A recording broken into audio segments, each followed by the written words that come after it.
மயிலாடுதுறை மாவட்டம் சீர்காழி ரயிலடி சாலையில் மார்கோனி மந்திராலயா கார்டனில் புதிதாக அமைக்கப்பட்ட ஸ்ரீ வள்ளி ஸ்ரீ தெய்வானை சமேத ஸ்ரீ வேல்முருகன் ஆலய கும்பாபிஷேகம் விமர்சையாக நடைபெற்றது.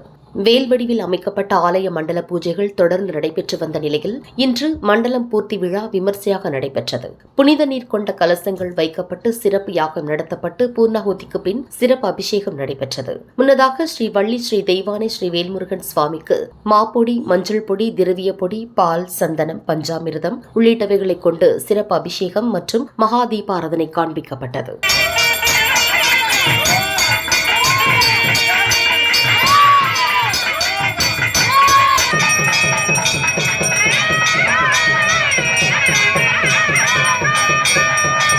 திரளான பக்தர்கள் கலந்து கொண்டு சுவாமி தரிசனம் செய்தனர்.